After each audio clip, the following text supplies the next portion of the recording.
Hello, everyone, and welcome to episode 103 of the Citrix Session. I'm your host, Andy Whiteside. It's Bill. It's been a couple of weeks. It feels like, right? Yeah, it has been a couple of weeks, Andy. It feels like it's been 20 weeks, but I don't think it's been that long. What's that? It feels like it's been 20 weeks, but it hadn't been that long. No, it hadn't been that long. Well, thanks for joining. Bill Sutton, Director of Services here at XenTegra. Long time Citrix guy. I'll just leave it at that.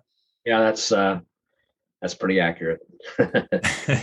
We can go into the what product did you start with conversation, but let's don't do that.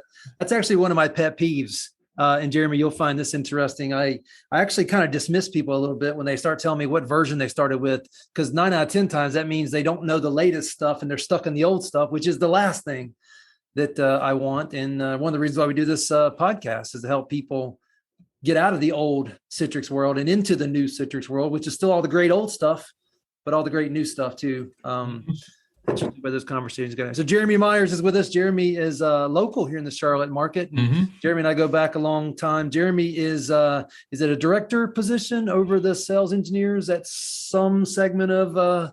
Tell us what your title is. Maybe I'll leave. Okay. Yeah. So I'm just one of the engineering managers for the sales team in the Southeast. Well, actually, I used to say the Southeast. That has changed beginning this year. So I've got Florida up to the Carolinas and over to Lake Tennessee, but I also picked up some of the Central this year.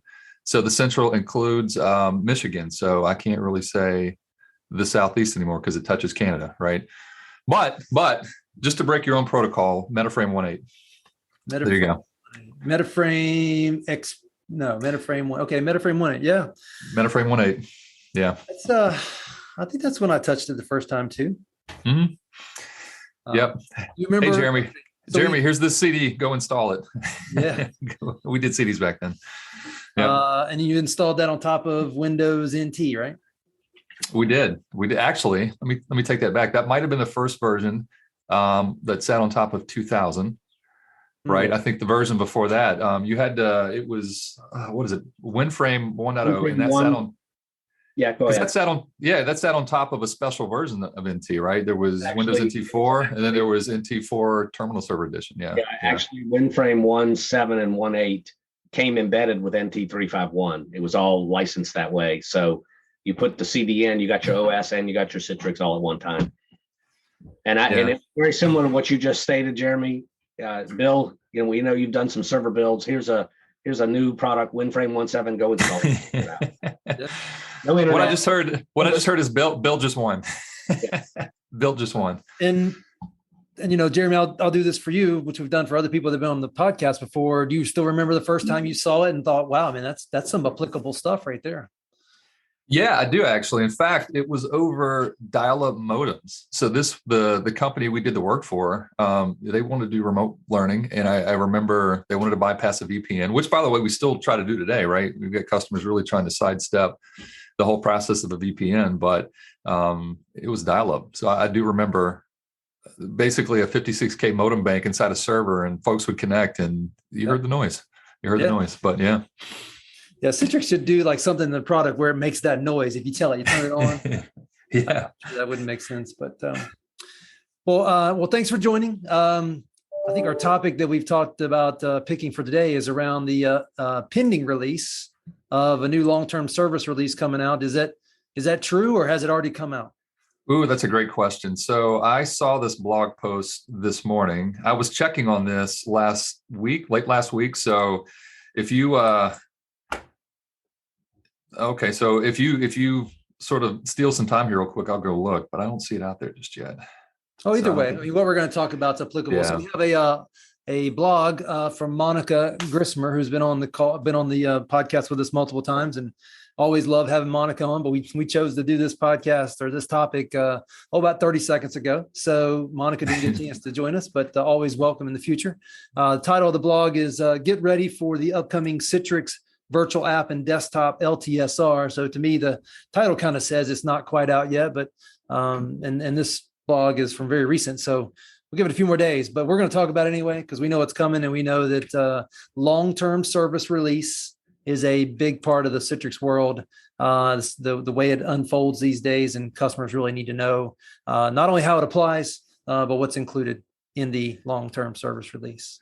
Well, heck, Question. man, well, first things first, if it doesn't come out next week, then they're going to have to rename it because that doesn't make sense, right? 2203 would have to Yeah. become 2204. Well, so 23. Okay. So the first two numbers are the year. And the second two numbers are the month it came out. So that would be 2303. That's the plan, right? 2203. Or 2203. Yeah. So that's 22. Oh, sorry. I just made us all a year older. I didn't mean to. Andy's a year ahead of himself. Hey, so let's cover a couple things first. So if you're on Citrix Cloud, does this announcement apply to you? It would actually. So in terms of support of the VDAs, right? So from a cloud perspective, you're going to be on whatever the latest iteration in the cloud is, but there is a concern around what version of the VDA that you have running in your data center, right? So if you're a customer that's on a long-term release of the VDA, then it matters, even if that's the only piece that you're managing. So that's a great question. And so, yeah, help me out there. So you've got if you're using Citrix Cloud, you're going to be whatever the platform is on, that's what you're going to be on. But then you have to decide for the VDA, am I choosing to go with LTSRs, or am I choosing to go with incremental releases, or am I choosing to go LTSR when a feature comes out I want that's in the incremental, that's when I go there. What's the logic you see most people following? It's the company standard, right? So and it honestly kind of follows what folks are doing on-prem with an LTSR, right? So, if there is a compelling feature that would have them hop off of LTSR into the current release, I'll say maybe in the last couple of years, it's maybe been team support, so that's been pretty important. But the same thing, I think most customers will stay on LTSR if they're trying to maintain that stable release. And, if there's a compelling feature, which customers who tend to stay on LTSR, they do pick apart those and tend to stay on LTSR. But I mean, listen, Windows 11 support, things like that might be important, but most folks will stay on LTSR for sure. Yeah. Well, and I guess we should add one other piece of that equation is you're responsible for the VDA version. You're also responsible for the Citrix Workspace app, whether it's Linux, Windows, Mac, Chrome OS, whatever it is. You're responsible for that part too. And I know that doesn't necessarily apply to this conversation, but it is still part of the asynchronous multi-component solution, even if you are using Citrix Cloud. Yeah, you're absolutely right, Andy. So there is multiple pieces that make up quote unquote LTSR. So we're talking about 2203, but if you go dig into the documentation, which to be honest, I'm not sure is out yet, but it'll list all the components that make up that LTSR. So for instance, right, there'll be an LTSR for Citrix provisioning, PBS, right? There's an LTSR for the VDA. Let me go back to PBS. That is still a component that to some extent needs to live on-prem. It hooks into the cloud if you're a CVAD service customer, but at the end of the day, the PBS has an LTSR, the Workspace app has an LTSR. So all of these sort of things need to align for LTSR, supportability. Yeah, and a lot of customers today will put Storefront and NetScaler ADC on-prem. So obviously the Storefront would have to be 2203 to be LTSR compliant in that situation. We're seeing less and less customers do that, but we still have a few that do elect to do that on premises. Well, let's thank Monica briefly for putting the definitions in up front. Geremy, since you are the Citrix guy on the call, let's have you define what a long-term service release is, so that our listeners can get either refreshed on that or exposed to what a long-term service release officially is. So officially, it's a version of the code that has been certified for long-term support. And I guess maybe that terminology doesn't make sense unless you sort of correlate that with that next option, which is the cumulative update, or actually the current release. Sorry. Whereas, that's a version that comes out once a quarter. And going back to that naming convention, it's 2203 now. The next one is probably 2206, but that's where features are added. And I'm not saying they aren't stable. It's just the whole idea is, customers are expecting to land on a platform and be on that platform for anywhere, maybe 5 years, and the idea is if you need the level of long-term support where you're supported for 5 years, no questions asked, that's what the LTSR has meant, that long-term service release, right? Whereas, if you do need features and you need them more often, you can go to that current release. The only thing to keep in mind is you do need to keep that updated because I want to say that goes end of life. Each current release goes end of life within 18 months. Yeah. So, Yep. Yep. So it depends on your patching cycle. Now having said all that, the cloud has sort of driven the idea that we add lots of features in. I'm not specifically talking about, the CVAD service, but, our on-prem current releases get lots of features with each release. And so, a lot of that's just driven with, folks are asking for these features. So, having said all that, not everyone needs that. They just want a stable release that's going to last for a while that they don't have to patch once a quarter. And would you agree that a lot of time that's driven by your applications that you're going to put into this mix and their requirement for a certain version of Citrix so that it doesn't, so that they can have some standards around how they apply their solutions? 100%. Let's take Epic, for instance, right? So Epic builds a support model themselves, something they call honor roll that's built on a certain version of code, right? So, for the longest time, it was the 7.15 LTSR release. And so a lot of customers would standardize on that. And they didn't even consider upgrading until, Epic went back and eventually certified, the 1912 LTSR release. So, especially in healthcare where you've got environments that need to be well regulated in terms of patches and updates, your customer is going to definitely standardize on whatever version that application vendor is certified on. Okay, so for this bullet, what we're really comparing is LTSR, long-term service release, versus CR, which is current release. So in that conversation, you're really talking about LTSR is going to have bug fixes and security updates, but no net new features, whereas current release is going to have bug fixes, security things, and new features, which can sometimes cause new bug fixes, new bugs, and new security things. So that's why you kind of pick your path, and you need to stay true to whatever that path is. You pick your path. Absolutely. Yep. That drives most of it. All right. The next definition here is cumulative update, which Geremy, you kind of alluded to, which is what happens every so often to the LTSR so that those bug fixes and security updates get applied. You want to highlight that a little further? So mainstream support, let me compare mainstream to, extended support, right? So when we talk about the long-term service release, the date that releases, you've got 5 years of mainstream support on that product. So you install it, you get it running. And from 5 years from that date of installation, from when it releases, right? You can call Citrix support and get support on that product. No questions asked, right? At the end of the 5 years, so at some point, Citrix will announce the end of life of that LTSR. In fact, this year, and this is important for most folks to know, is there's an end of life date on the 7.15 LTSR. So that's a compelling event for a lot of folks. But you've been supported for 5 years. After that 5 years, Citrix will support you for an additional 5 if you're willing to invest in extended support. So it's not cheap, but we do have environments that need to stay on a certain version for a long time. And, if that's an option, if that's a requirement for you, we've got an option for you. Like I said, it's not necessarily inexpensive, but it can be done.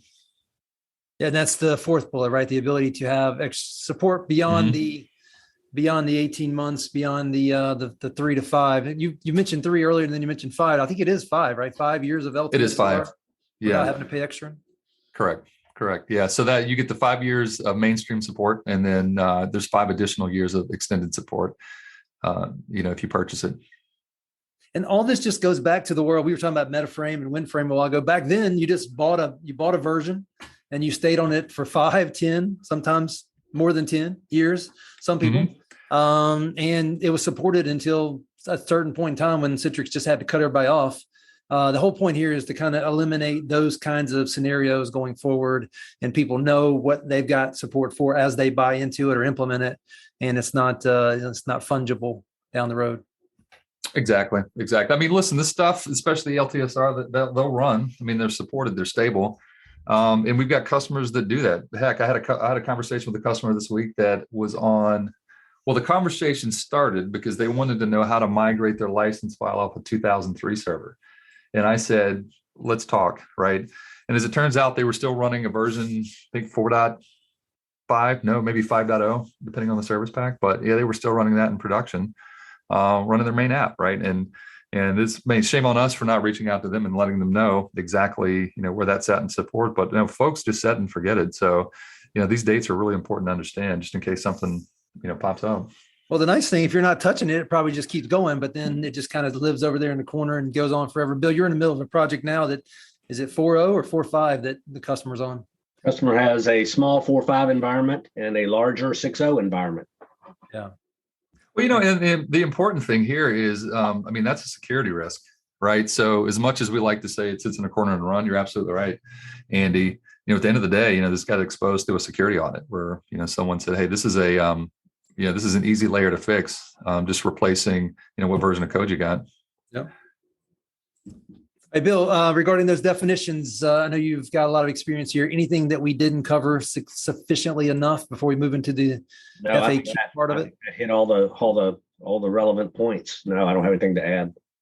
Okay. All right. So the way the blog's set up, we have those definitions, and then it jumps into what we expect to be commonly asked, frequently asked questions.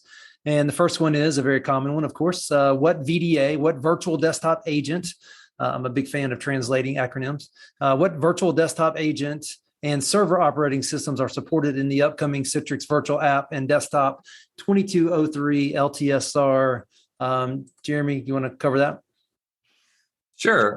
So, a lot of the reason folks upgrade is they need to support the newer operating system. So it's pretty important to understand what is supported with each LTSR. So, I want to say earlier last year, maybe we end of life, support, maybe Microsoft end of life support for Server 2012 R2.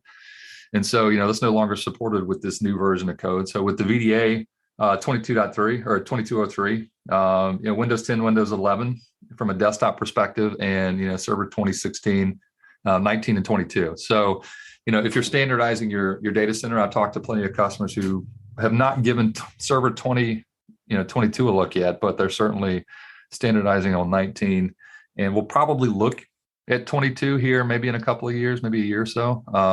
Listen, here's a platform that we already support from an LTSR perspective, right? So, just you can feel comfortable moving to 2022 if you need to.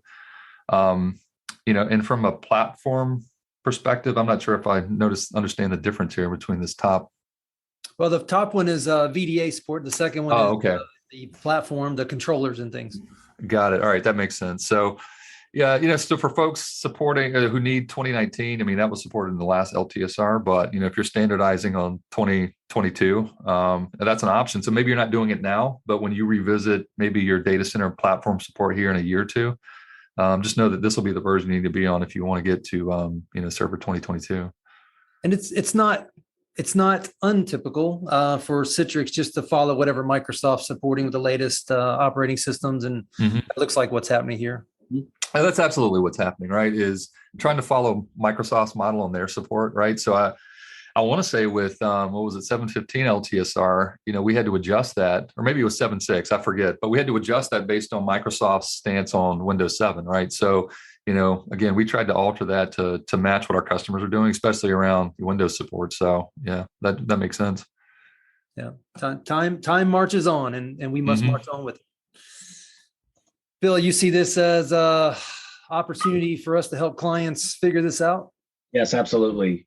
Particularly the question of Server 2022 and being able to get a longer runway, if you will, with an LTSR is the ability to go with a more modern operating system or the latest operating system version. Of course, that comes down, as always, to the applications. If you're talking about the VDA, the apps have got to be able to run on 2022, which for some apps, that might be a question, especially older apps.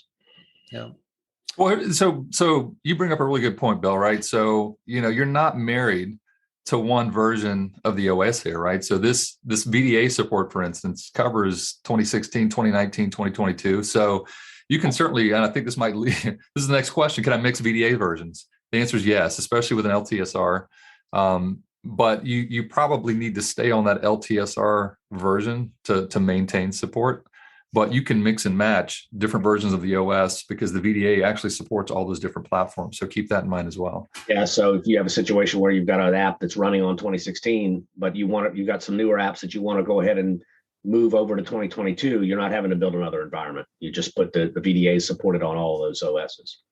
Now keep in mind, though, the LTSR, and this article points this out, right? So the LTSR for 2019 is supported through December 2024. And once you hit that date, that version of the VDA is no longer supported. And so you need to upgrade to be able to maintain your LTSR. Right. So it's supported to 24.12 then. I'm just kidding. All right, so let me ask you guys this question. I'll ask both of you the question. We'll do it one at a time. Geremy, how long do you think people should wait before they adopt this LTSR? If it were to come out that next week, what do you think your consultant inside you would say to give it before you implement it? Oh man. So if I was on 7.15, so if I'm an LTSR customer today and probably looking for an upgrade, if I was on 7.15, I mean, that's a call I've got to make in the next 6 months, right? So the question becomes, do I go to 1912 or do I go to 2023? I have never been one to roll out code the day it drops because that makes me nervous. Even at Citrix, and we pride ourselves on this LTSR, but I might wait a quarter. I would probably listen, if you're going to plan for an upgrade, it's going to take you at least a quarter anyways, just to kind of think through it and plan for it. So I'd maybe hang around 2203 for a while, see if there's anything compelling out of the gate that it provides you. But I'd probably hold off just a little bit. Yeah. So you're talking about, depending on how far back you are with your LTSR, makes the decision either a little faster or not. But either way, you're going to let it bake and let some people kick the tires for a month or two. For sure. And if you're on 7.15, you've obviously hung on to that version for a while. I mean, it's solid and stable. If you go to 1912, you're looking at doing another upgrade at some point. And so do you make the move, up one version, you're going to have to do again, or do you go ahead and pop to 2203? I think that's probably a design engagement we'll need to talk through. Yeah.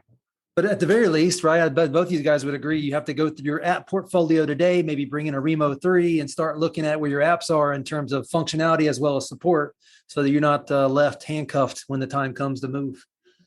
And I would also do this in a test dev environment, right? So, I'm assuming most folks have a test dev environment, and I know they don't, but, at the end of the day, I would probably stand something up as well. And, maybe even do a migration rather than an in-place upgrade. So, yeah. All right, Bill. So Geremy answered, and really well, by the way, as a guy who sells the product. How about the guy that has to implement it and get punched in the eye when it doesn't work? What's your answer? Well, if you'd asked me right off the gate, I would have said 90 days, 3 months, which is pretty much what Geremy said, a quarter, basically, before I'd implement in production a new LTSR or a new CU even.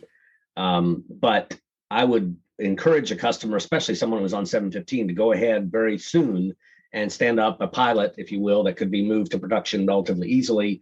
I also completely agree with the avoidance of trying to do any sort of, we really try to steer customers away from doing any sort of in-place upgrade anymore. And a lot of times they can't really even do that anyways. So it's an easy conversation, but we occasionally have those that want to do it. I'm not a big fan. I'd rather, if you're going to a new version, particularly LTSR, you really have to stand up on the latest OS, at least for the infrastructure pieces.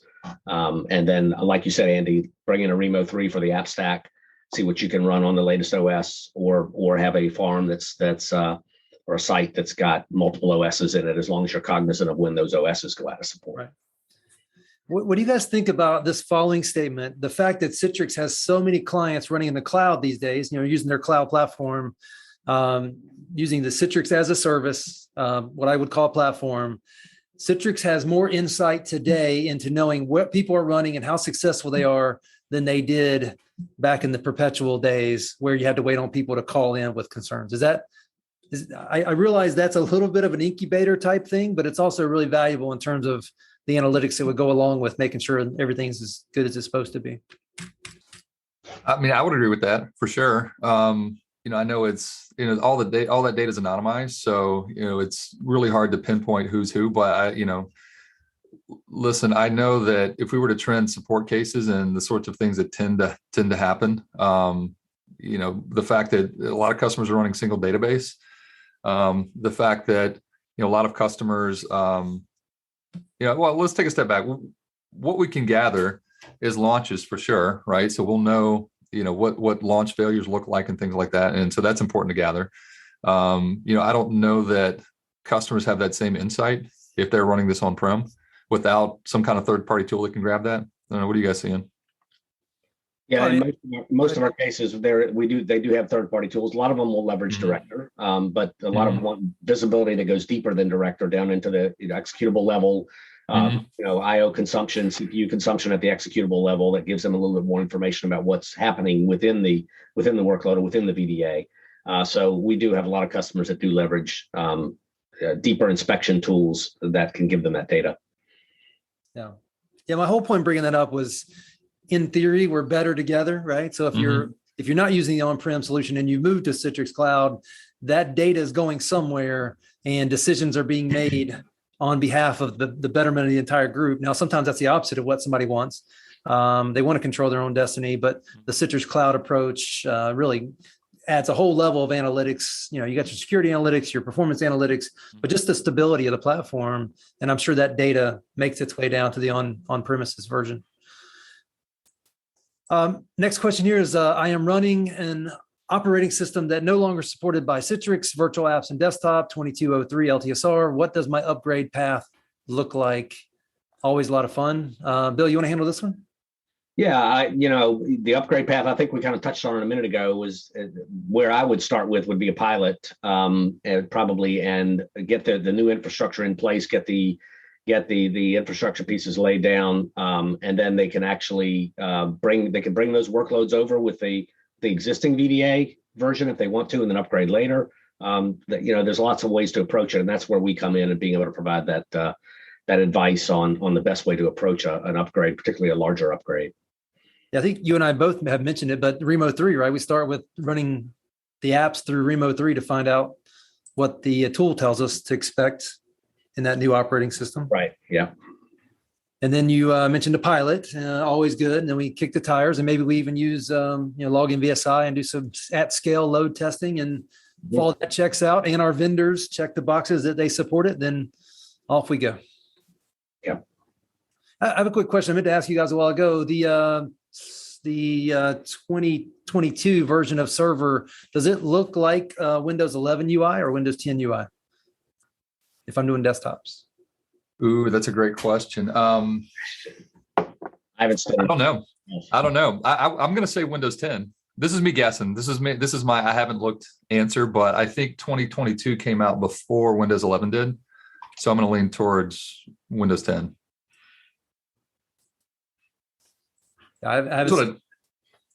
Here's what I do know is I've got a cloud instance that I could probably spin that up in 20 minutes and go look.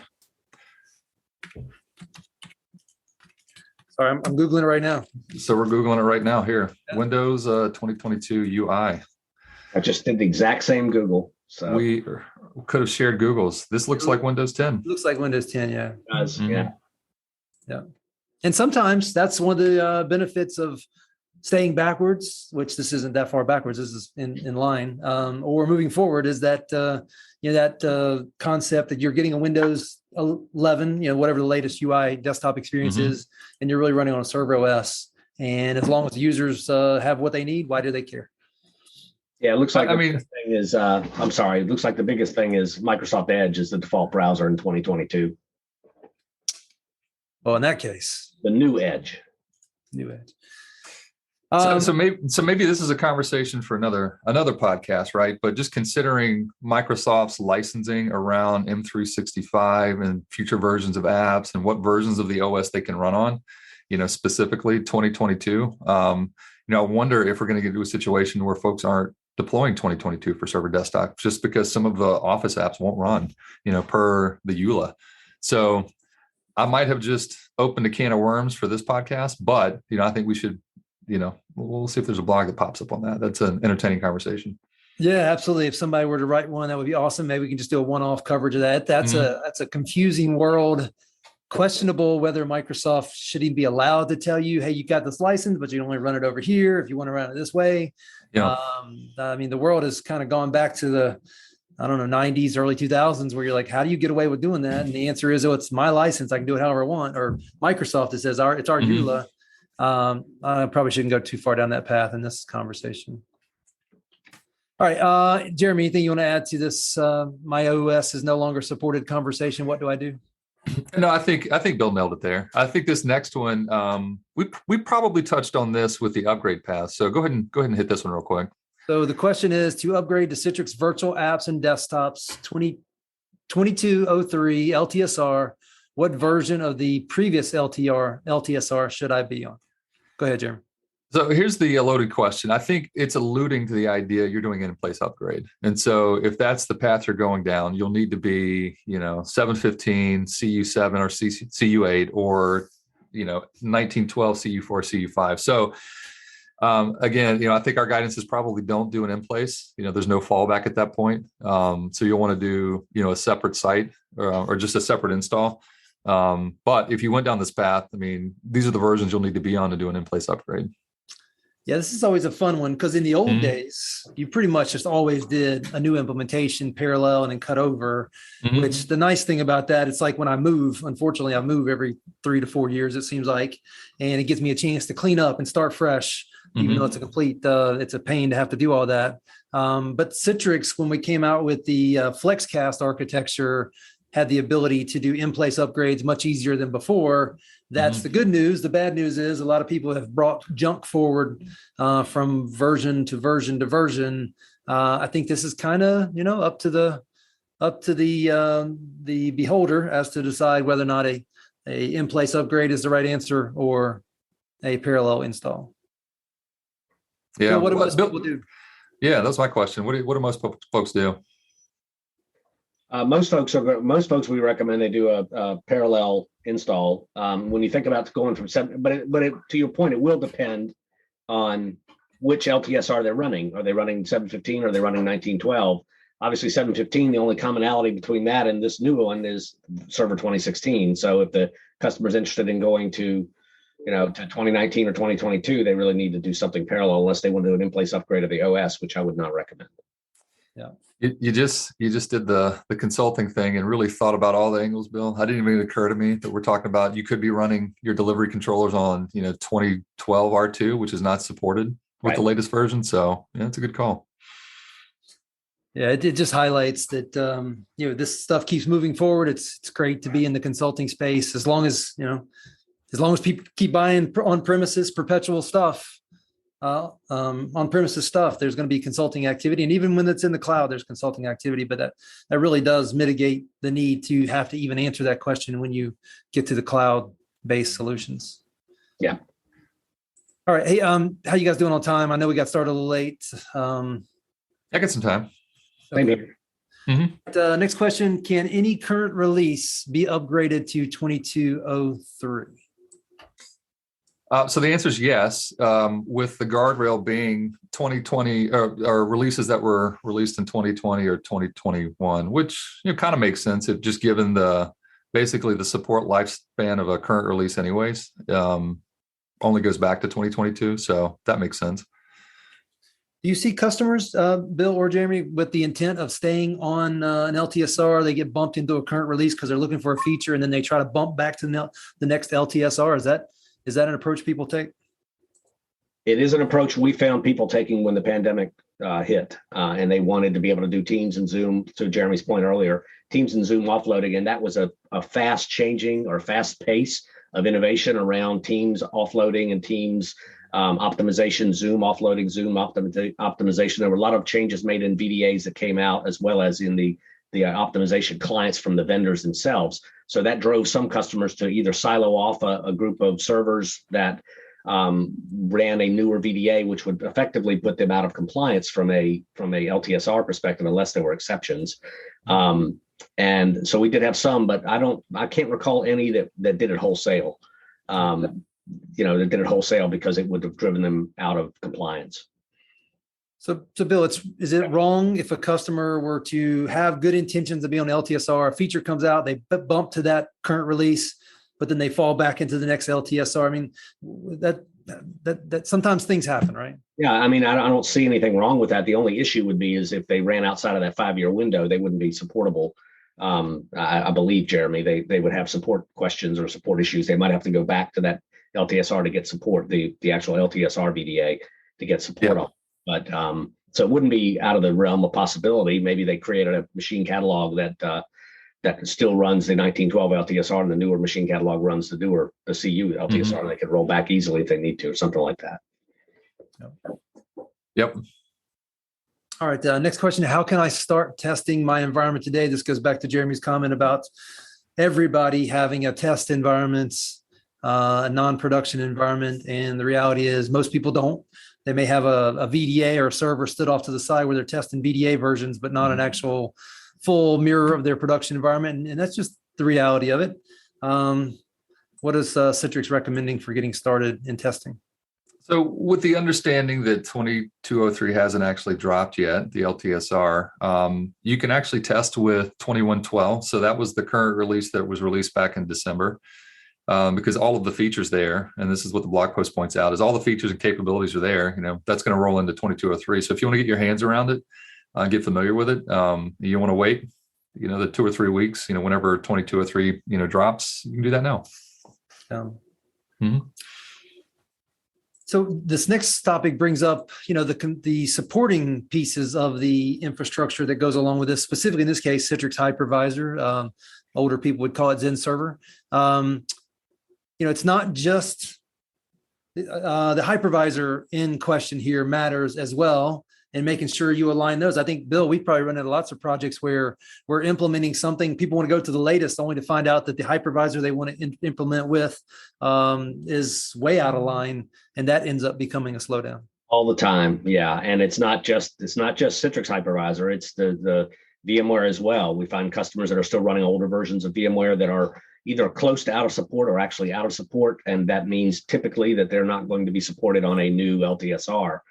So we have one project going on right now that there's multiple components, but one of the components that's slowing down the upgrade to 1912, to be honest, is the older version of VMware, and they've got to get their VMware clusters updated, their vCenter servers updated, and at that point they'll probably end up going to 2203, depending on how long it takes. So we see this a lot. Yeah. Geremy, is this part of? Go ahead. I will say, and I just went and looked to see if we've got what all those components are, but the documentation is not dropped yet for 2203. So I wanted to be able to say, hey, listen, to Bill's point, what are some of those other pieces? We talked about PBS earlier, we just hit on the hypervisor here. What are the other pieces that all play into that? So it looks like we'll have hopefully it'll drop here in the next week or so. So that'd be good to see.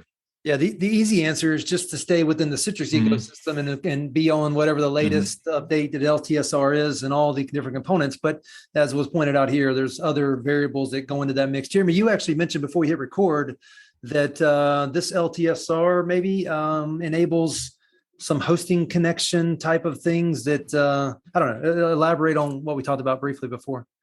Yeah. So ever since, I want to say current release 2003, we deprecated the ability for your on-premise, customer managed control plane to create hosting connections out to, Azure, AWS, all of the hosting connections that we support. I don't know that GCP was ever an option there, but, so all of those hosting connections were supported. And for whatever reason, the VDAs aren't supported either. So even if you chose not to do a hosting connection, you had a VPN or some sort of connectivity out to, like, say, Azure, even the VDAs wouldn't be supported if there was just no power management, right? So what's coming soon, hopefully, I can neither confirm or deny this, but the idea that with a transition of your on-premise licenses to the cloud, you get something called hybrid rights. And what that means is, as a customer, you can continue to run your on-premise control plane, be supported, while you plan and look to move those on-prem licenses,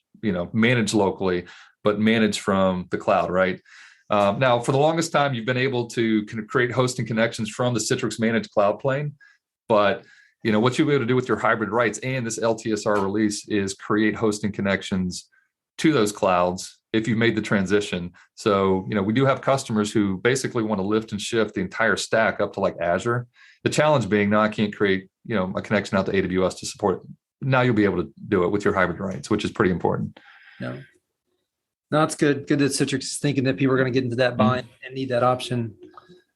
Geremy, I have a question for you regarding some other technologies. I'll ask it after this. Maybe we can bring it up in a future podcast. Okay.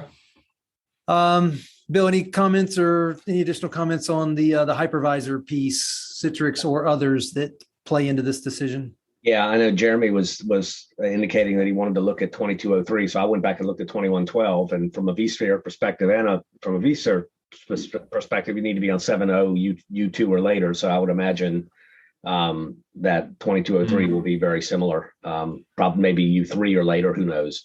And then of course, Citrix hypervisor is 8.2 LTSR or later. So 2203 will probably be very similar. All right. Last question they ask here is, how do I remain compliant with LTSR guidelines to take full advantage of LTSR extended life cycle and support benefits?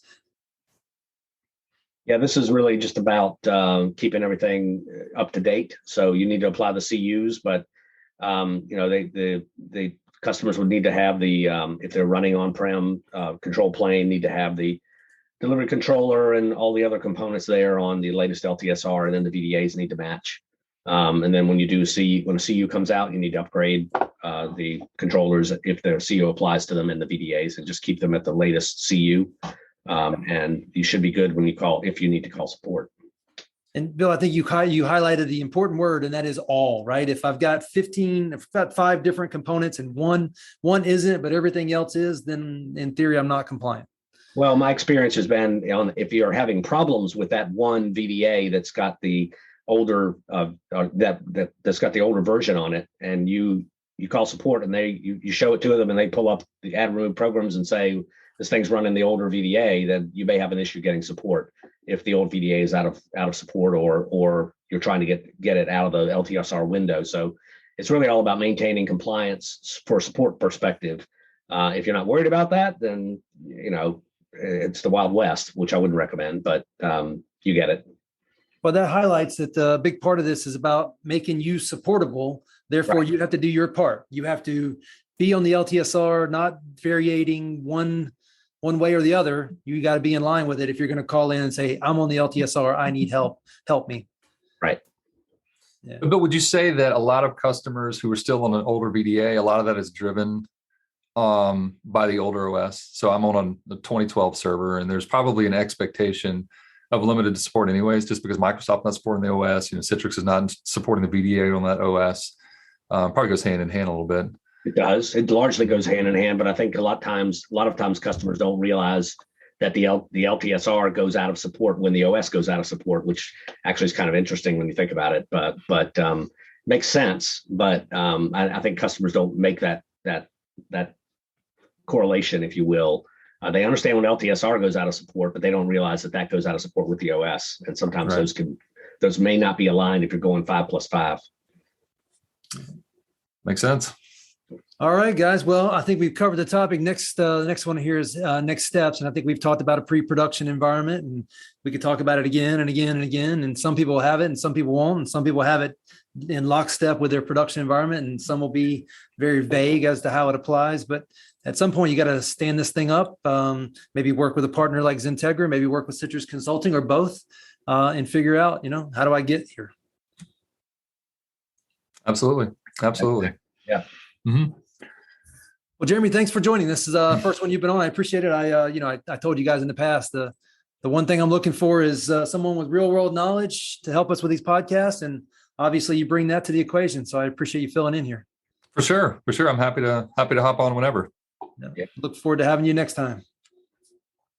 All right, Bill, I'm sure you got plenty to do. I'll let you go back at it, but thanks as always for joining and of course, talking through the topic. Yep.